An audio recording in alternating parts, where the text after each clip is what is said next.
Question number 163 तारों के टिमटिमाने का क्या कारण है? इसका आंसर है हवा की विभिन्न परतों के घनत्व में परिवर्तन की वजह से अपवर्तनांक में निरंतर परिवर्तन होने का कारण। आंसर है दोस्तों इसका 4 नंबर। क्वेश्चन नंबर 164 की ओर चलते हैं दोस्तों। यदि दर्पण के परावर्तन के बाद बनने वाला प्रतिबिंब आभासी और अधिक छोटा है तो वस्तु की स्थिति और दर्पण का प्रकार बताइए। तो अनंत और उत्तल दर्पण होगा। इसका आंसर है 164 का। यदि दर्पण के परावर्तन के बाद बनने वाला प्रतिबिंब आभासी और अत्यधिक छोटा है तो वस्तु की स्थिति और दर्पण का प्रकार बताइए। तो अनंत और उत्तल दर्पण होगा दोस्तों। क्वेश्चन नंबर 165 जल में डुबोए जाने पर कोई छड़ पात्र के अंतरापृष्ठ पर चिपटी हुई प्रतीत होती है।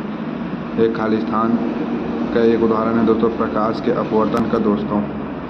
इसका आंसर है 3 नंबर प्रकाश के अपवर्तन का। जल में डुबोए जाने पर कोई छड़ पात्र के अंतरापृष्ठ पर चिपटी हुई प्रतीत होती है। खाली स्थान का उदाहरण है तो प्रकाश के अपवर्तन का।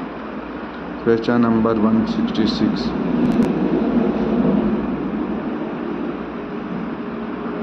किसी प्रिज्म पर श्वेत प्रकाश अपतित होने पर इस वर्ण विक्षेपण होता है। इस संदर्भ में सही विकल्प चयन कीजिए।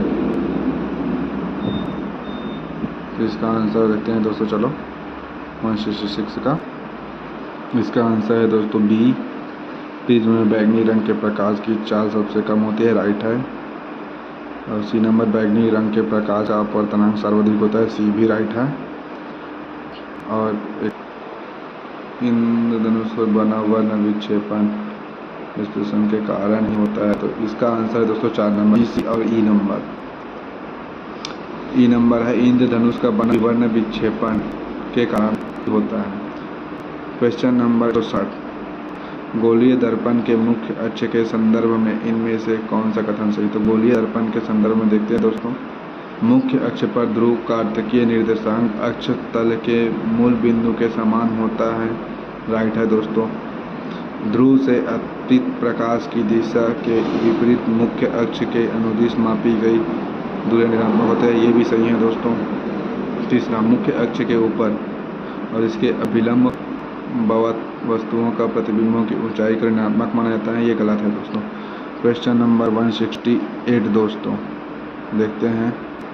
क्वेश्चन नंबर 168 है दोस्तों। एक प्रकाश किरण हवा में 1.33 के अपवर्तनांक वाले जल में प्रवेश करती है तो किरण खाली स्थान होगा। तो अभिलंब की ओर झुकी हुई